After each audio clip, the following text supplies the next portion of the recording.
दोस्तों, कल्पना मात्र कीजिए कि आप एक टैक्सी ड्राइवर हो जो कि दिन रात अपने सपनों को पूरा करने के लिए मेहनत करते हो और आपका धंधा पानी भी सब कुछ सही चल रहा होता है। लेकिन फिर एक रात आपकी टैक्सी में कोई ऐसा शख्स आके बैठ जाता है जिससे आपकी पूरी जिंदगी बदल जाती है, क्योंकि आपको पता लगता है कि वो पैसेंजर एक हिटमैन है और अब आप उससे बच के भी नहीं भाग सकते, क्योंकि अगर आपने ऐसा किया तो उसके हाथों मारे जाओगे। अब ऐसी भयानक परिस्थिति में शायद ही आपके मुंह से कोई शब्द निकले, जो कि जायज भी है, क्योंकि वो हिटमैन बार बार आपकी कनपट्टी पे गन रख देता है और आपके ही सामने वो कई सारे इंसानों को जान से मार देता है, लेकिन चाह कर भी आप उसका कुछ नहीं कर सकते। ऐसी ही सिचुएशन में ये मैक्स नाम का एक ड्राइवर फंस जाता है और ये कैसे सिचुएशन से डील करता है, यही सब आज की हम इस कहानी में जानेंगे। आगे बढ़ने से पहले आप इस वीडियो को यहीं पे लाइक कर मेरे इस चैनल को सब्सक्राइब कर मुझे सपोर्ट कर सकते हो। खैर, मूवी काफ़ी रोमांचक है तो आप इस वीडियो को पूरा देखें। कहानी की शुरुआत में हमें विंसेंट नाम के एक व्यक्ति को दिखाया जाता है, जो कि जब किसी पब्लिक प्लेस में होता है तो तभी उससे एक आदमी टकरा जाता है, जिससे विंसेंट के साथ साथ उस आदमी का भी बैग नीचे गिर जाता है और इसी बहाने ये दोनों अपने बैग की अदला बदली कर देते हैं, जिसके बाद ये दोनों अपने अपने रास्ते निकल जाते हैं।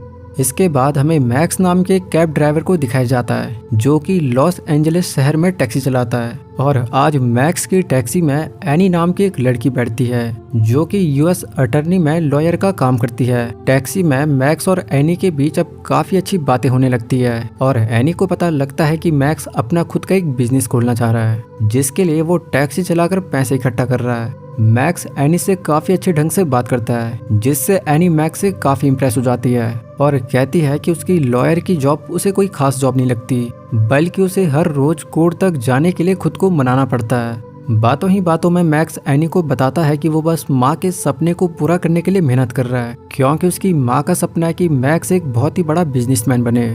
दोनों के बीच काफी अच्छी बातें होती हैं और दोनों एक दूसरे से अट्रैक्ट हो जाते हैं। अब जाते वक्त एनी मैक्स को अपना बिजनेस कार्ड देती है और एनी जैसे ही यहाँ से जाती है कि तभी यहाँ पर विंसेंट आ जाता है, जो कि मैक्स की टैक्सी में बैठ जाता है। इसके बाद मैक्स और विंसेंट के बीच कार में काफी अच्छी बातें होती हैं और विंसेंट मैक्स को बताता है कि वो इस शहर में कुछ काम के लिए आया हुआ है और आज रात उसे सारा काम पूरा करना है, जिसके बाद वो इस शहर को छोड़कर हमेशा के लिए चले जाएगा, क्योंकि उसे बिल्कुल भी यहाँ पर अच्छा नहीं लग रहा है।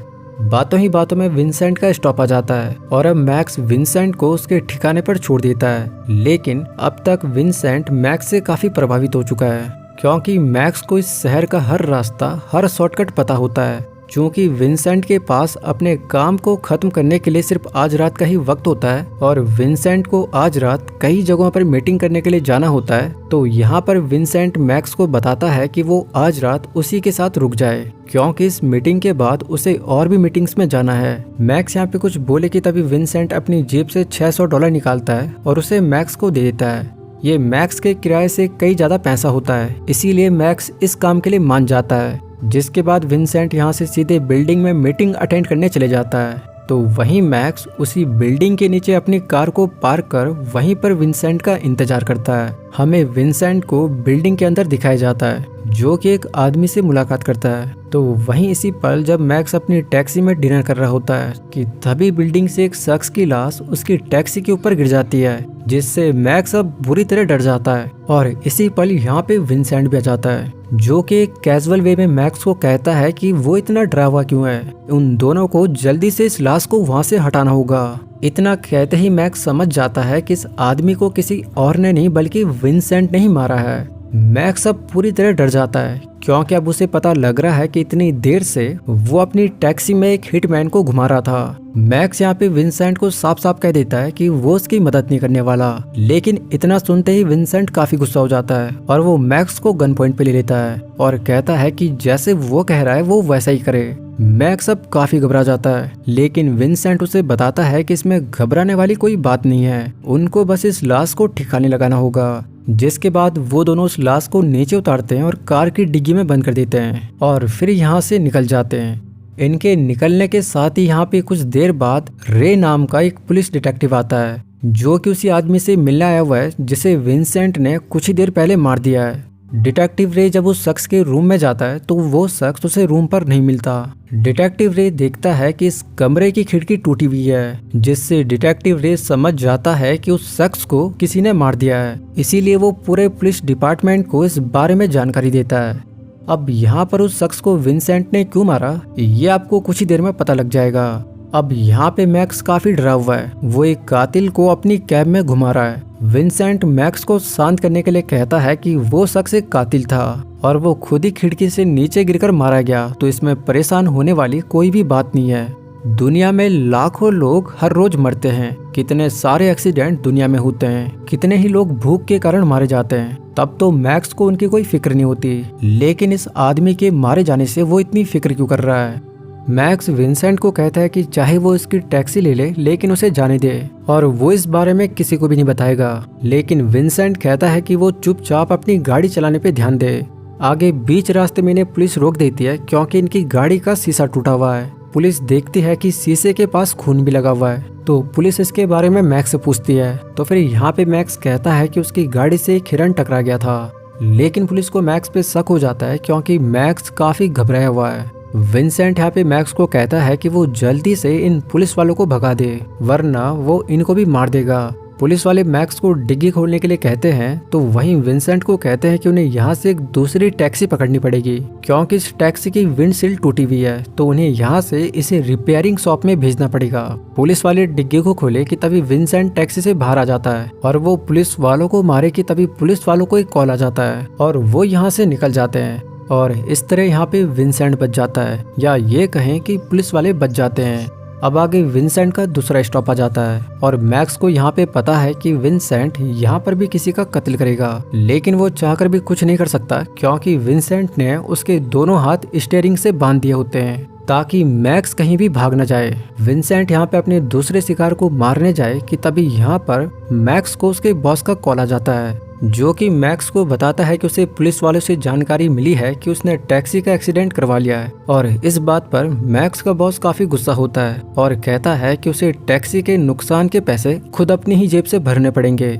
मैक्स का बॉस मैक्स को काफी गालियां भी देता है, लेकिन विंसेंट यहाँ पर मैक्स की मदद करता है और मैक्स के बॉस से बात करके कहता है कि अगर उसने दोबारा से मैक्स को कॉल करके परेशान किया तो फिर वो उसके ऊपर केस कर देगा क्योंकि वो एक लॉयर है और इस तरह से अपने वर्कर को परेशान करना एक कानूनन जुर्म है क्योंकि उसकी टैक्सी के नुकसान के पैसे उसे इंश्योरेंस कंपनी से मिल जाएंगे।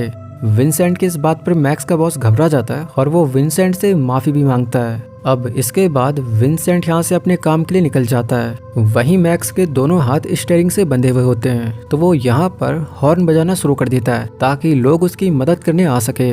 लेकिन मदद तो दूर तक नहीं आती, लेकिन यहाँ पर दो गुंडे आ जाते हैं जो कि मैक्स को गन पॉइंट पे लेकर उसका पर्स छीन लेते हैं। साथ ही वो पिछली सीट से विंसेंट का बैग भी उठा लेते हैं।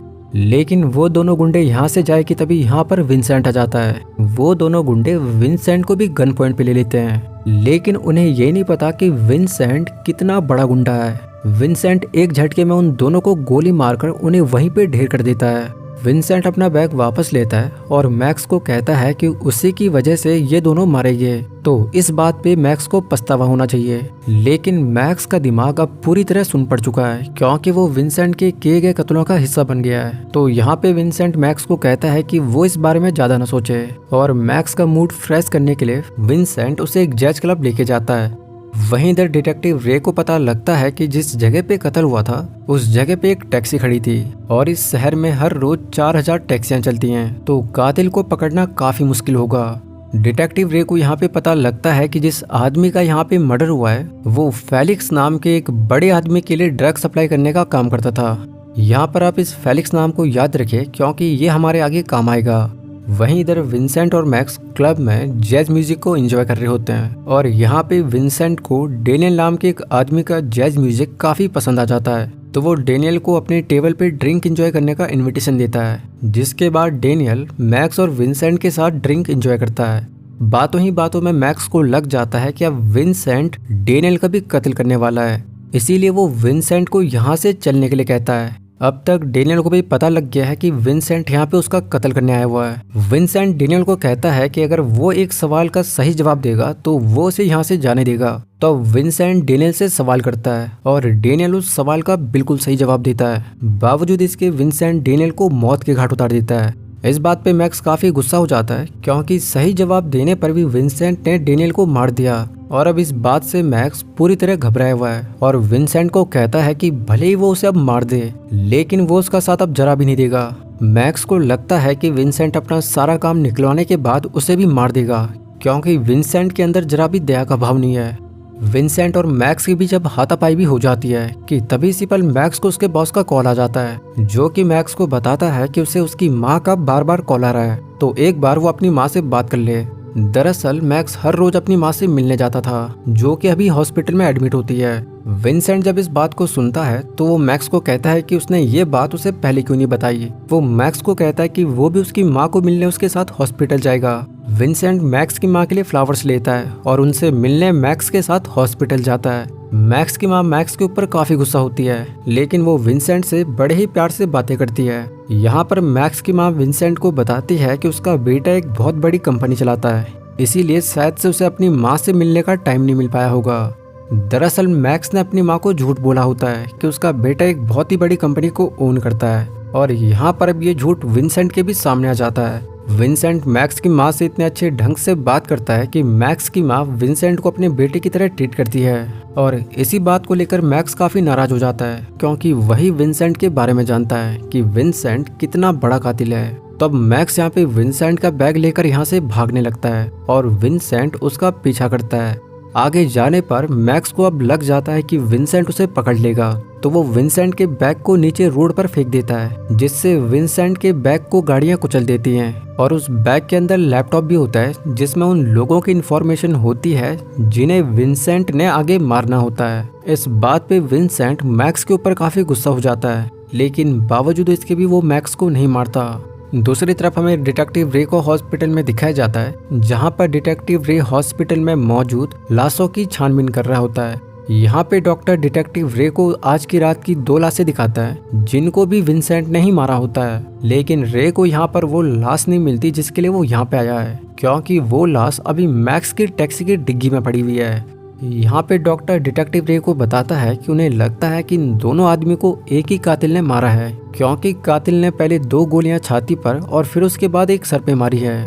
इस बात से डिटेक्टिव रे भी अलर्ट हो जाता है और वो शहर में सारे पुलिस स्टेशन को अलर्ट कर देता है क्योंकि शहर में अभी एक कातिल घूम रहा है। वहीं हमें विंसेंट को दिखाया जाता है जो कि मैक्स की ही टैक्सी में अपने अगले टारगेट के लिए रवाना हो चुका है। रास्ते में विंसेंट मैक्स से पूछता है कि वो अपनी माँ से झूठ क्यों बोलता है कि वो एक बहुत बड़ी कंपनी को ओन करता है, जिस पर मैक्स विंसेंट को बताता है कि उसकी माँ हमेशा से चाहती थी कि मैक्स एक बहुत बड़ा आदमी बने लेकिन जब उसकी माँ को ये पता लगेगा कि उसका बेटा एक टैक्सी ड्राइवर है तो उसकी माँ का दिल टूट जाएगा और वैसे ही उनकी तबीयत हमेशा खराब रहती है तो वो अपनी माँ को झूठ बोल देता है कि वो बहुत ही बड़ी कंपनी को ओन करता है और ये बात उसकी माँ को काफी खुश कर देती है। लेकिन विंसेंट कहता है कि वो पिछले 12 सालों से अभी तक टैक्सी ही चला रहा है और अगर उसके पास एक शातिर दिमाग होता तो वह भी बहुत आगे निकल गया होता। बाद में विंसेंट का अगला स्टॉप आ जाता है जो कि एक क्लब होता है। विंसेंट यहाँ पर मैक्स का पर्स लेता है और उसे अंदर क्लब में जाने को कहता है। विंसेंट मैक्स को कहता है कि उसकी वजह से उसका लैपटॉप टूट गया है जिस वजह से उसे अपने टारगेट्स की कोई भी इंफॉर्मेशन नहीं है। तो मैक्स अंदर जाएगा और फेलिक्स नाम के एक आदमी से मुलाकात करेगा जो कि उसे उसके टारगेट की इंफॉर्मेशन देगा। हमें यहाँ पे पता लगता है कि विंसेंट फेलिक्स नाम के एक आदमी के लिए काम करता है। विंसेंट को 5 लोगों को मारने का काम फेलिक्स ने दिया था जिनमें से वो 3 को मार भी चुका है लेकिन बाकी बचे 2 की अब उसके पास कोई भी इंफॉर्मेशन नहीं है। तो विंसेंट मैक्स को कहता है कि वो क्लब के अंदर जाएगा और खुद का नाम वहाँ पे विंसेंट बताएगा जिसके बाद फेलिक्स उसे 2 टारगेट की इंफॉर्मेशन देगा लेकिन विंसेंट मैक्स को अवेयर करता है कि अंदर उसकी जान भी जा सकती है। मैक्स यहाँ पर विंसेंट को कहता है कि वो खुद अंदर क्यों नहीं जाता तो इस पर विंसेंट मैक्स को कहता है कि वो आज तक कभी भी किसी के सामने नहीं आया और किसी भी इंसान ने आज तक उसकी शक्ल नहीं देखी क्योंकि ये उसके काम करने का तरीका है कि वो किसी के सामने नहीं आता। विंसेंट मैक्स को धमकी देता है कि ध्यान रहे कि अगर वो ऐसा करने में नाकामयाब हुआ तो विंसेंट यहाँ से सीधे हॉस्पिटल जाएगा और उसकी माँ को मौत के घाट उतार देगा और अब मैक्स डर के मारे विंसेंट का काम करने के लिए राजी हो जाता है। मैक्स क्लब के अंदर जाता है कि तभी बाहर से बॉडीगार्ड उसे रोक लेते हैं, लेकिन वो बॉडीगार्ड से कहता है कि वो विंसेंट है और वो यहाँ पर फेलिक्स से मुलाकात करने आया हुआ है। विंसेंट का नाम सुनते ही बॉडीगार्ड्स उसे यहाँ से अंदर लेके जाते हैं। अंदर मैक्स से फेलिक्स मिलने आता है और मैक्स फेलिक्स को कहता है कि उससे बाकी बचे 2 टारगेट की इन्फॉर्मेशन खो गई है, तो वो एक और बार उसे उन 2 टारगेट की लिस्ट दे। यहाँ पर आप फेलिक्स के बारे में थोड़ा बहुत जान लीजिए कि फेलिक्स एक बहुत ही बड़ा ड्रग माफिया होता है, जिसने कि पूरी अमेरिका की पुलिस की नाक में दम किया हुआ है। उसने आज तक ना जाने कितने ही लोगों का मर्डर कर दिया है और जब भी कोई उसके खिलाफ कोर्ट केस बनाता है तो फेलिक्स हिटमैन को हायर कर अपने सारे गवाहों को मरवा देता है, जिससे वो हर बार जेल जाने से बच जाता है। यहाँ तक कि फेलिक्स अभी भी जिन लोगों को विंसेंट से मरवा रहा है वो भी फेलिक्स केस के ही गवाह हैं। विंसेंट से पहले भी फेलिक्स ने खुद को बचाने के लिए ना जाने कितने ही सारे हिटमैन हायर किए थे। यहाँ पर फेलिक्स मैक्स को कहता है कि उसे लगता था कि विंसेंट एक लंबा चौड़ा आदमी होगा, लेकिन वो बिल्कुल भी विंसेंट के रोल से मैच नहीं खाता। लेकिन मैक्स कहता है कि वो विंसेंट ही है और कहता है कि अगर उसे अपना काम पूरा करवाना है तो उसे बाकी बचे 2 टारगेट की इन्फॉर्मेशन उसे फिर से देनी पड़ेगी और वही एकमात्र इंसान है जो कि उन 2 टारगेट को मार सकता है।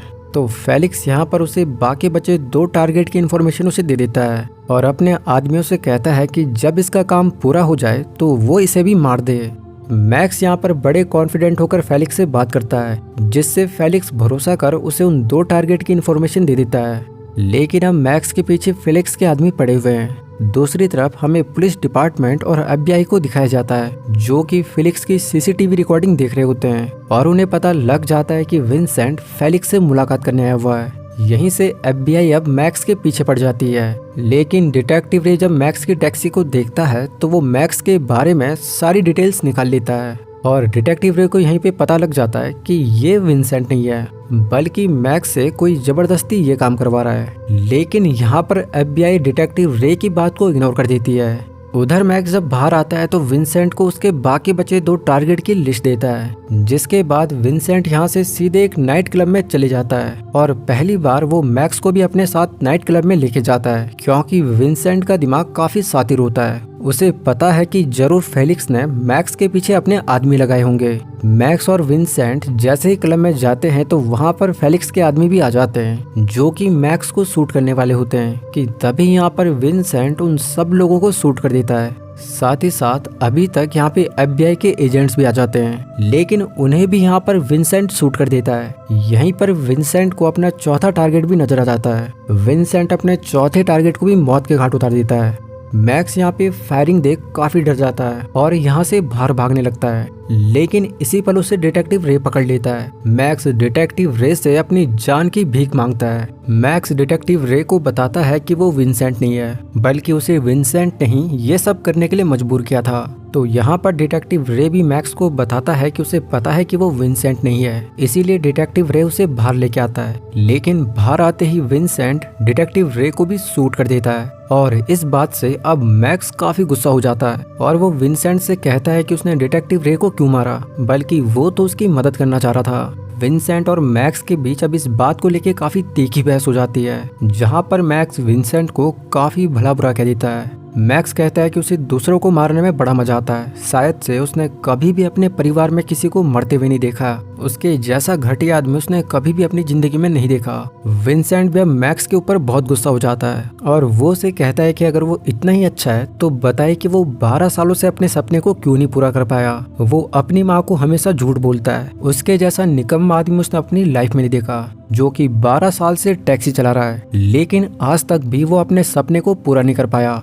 विंसेंट की बातें सुनकर मैक्स भी अपना आपा खो देता है और अब जाके मैक्स ठान लेता है कि वो विंसेंट को मार देगा। इसीलिए वो बहुत तेज रफ्तार में गाड़ी चलाने लगता है और आगे जाकर मैक्स की गाड़ी का एक एक्सीडेंट हो जाता है और एक्सीडेंट होते ही यहाँ पे पुलिस वाला जाता है, जिसको देखकर विंसेंट यहाँ से जख्मी हालत में ही भाग जाता है। पुलिस वाला मैक्स को कार से बाहर निकालता है और उसे शांत रहने के लिए कहता है कि कुछ ही देर में यहाँ पे एम्बुलेंस आ जाएगी। अब इसी पल पुलिस वाला डिग्गी में पड़ी लाश को भी देख लेता है, जिसके बाद वो मैक्स को गन पॉइंट पे ले लेता है और अब वो मैक्स को हथकड़ी पहनाए कि इसी पल मैक्स की नजर विंसेंट के 5वें और आखिरी टारगेट पे पड़ जाती है और मैक्स को ये जान के धक्का लगता है कि विंसेंट का आखिरी टारगेट वो एनी है, जो कि एक लॉयर है और आज एनी ही उसकी पहली सवारी थी। ये देख मैक्स चालाकी से पुलिस वाले की गन छीनकर उसे ही गन पॉइंट पे ले लेता है और उसे हथकड़ी पहनाकर यहाँ से एनी के ऑफिस के लिए निकल पड़ता है। चूंकि एनी ने मैक्स को अपना बिजनेस कार्ड दिया था तो उसके पास एनी का नंबर भी होता है, तो मैक्स एनी को कॉल करता है और उसे बताता है कि विंसेंट नाम का एक आदमी अभी उसे मारने आ रहा है, क्योंकि वो फेलिक्स केस की एक वकील है। फेलिक्स का नाम सुनते ही एनी शॉक हो जाती है और वो मैक्स को पूछती है कि उसे फेलिक्स के बारे में कैसे पता है। इतने में मैक्स विंसेंट को एनी की बिल्डिंग में देख लेता है, जो कि एनी के नीचे वाले फ्लोर पे भी छानबीन कर रहा है। मैक्स यहाँ पे एनी को कहता है कि वो ऊपर ही रहे, क्योंकि विंसेंट उसके नीचे वाले फ्लोर तक आ गया है। एनी अभी टॉप फ्लोर में होती है तो वहीं विंसेंट उसके नीचे वाले फ्लोर में होता है। विंसेंट को पता लग जाता है कि एनी कॉल पर बात कर रही है, इसीलिए वो वहाँ पर सारी इलेक्ट्रिसिटी और टेलीफोन तार को काट देता है, जिससे अब मैक्स की बात एनी से नहीं हो पाती। मैक्स देखता है कि विंसेंट ऊपर वाले फ्लोर पे जा रहा है और इसीलिए मैक्स भी जल्दी उस बिल्डिंग में एंटर कर जाता है। विंसेंट भी अब टॉप फ्लोर पे आ जाता है और एनी यहाँ पे विंसेंट से छिपने की कोशिश करती है, लेकिन आखिरकार विंसेंट एनी को देख लेता है और अब वो एनी को शूट करेगी। तब तक यहाँ पे मैक्स भी आ जाता है, जो कि विंसेंट को ही गन पॉइंट पे ले लेता है, लेकिन विंसेंट को नहीं पता कि मैक्स एनी को जानता है। इसीलिए विंसेंट को यहाँ पे लगता है कि मैक्स उसे गोली नहीं मारेगा, लेकिन मैक्स यहाँ पे विंसेंट को शूट कर देता है और एनी को यहाँ से लेकर भाग जाता है। अब इसके बाद विंसेंट पूरी तरह पागल हो जाता है और वो इन दोनों का पीछा करता है, लेकिन विंसेंट से पीछा छुड़ाते हुए मैक्स और एनी मेट्रो में बैठ जाते हैं, लेकिन इसी मेट्रो को पीछे से विंसेंट भी पकड़ लेता है और अब ये तीनों एक ही मेट्रो में होते हैं। विंसेंट धीरे धीरे करके इनके डिब्बे की तरफ आ रहा था और अब मैक्स के पास बचने का कोई भी चारा नहीं होता, तो वो यहाँ पर विंसेंट पे फायर करने लगता है। विंसेंट भी मैक्स पे फायर करता है और इसी फायरिंग में एक गोली विंसेंट को लग जाती है और अब विंसेंट पूरी तरह शांत हो जाता है और एक सीट पर बैठ जाता है। विंसेंट को लग जाता है कि अब वो मरने वाला है, इसीलिए वो मैक्स को मारने की भी कोशिश नहीं करता। दरअसल विंसेंट को यहाँ पे मैक्स से लगाव हो गया था और पहली बार उसे जिंदगी में कोई इंसान पसंद आया, इसीलिए वो मैक्स को नहीं मारता। वहीं मैक्स को ना मारने के पीछे कारण ये भी होता है कि मैक्स और एनी के बीच काफी नजदीकियां होती हैं और मैक्स एनी के लिए ये जोखिम उठा रहा होता है, तो विंसेंट यहाँ पे समझ जाता है कि इन दोनों के बीच अभी प्यार की शुरुआत हो गई, इसीलिए वो अपने मनपसंद आदमी मैक्स को निराश नहीं करना चाहता।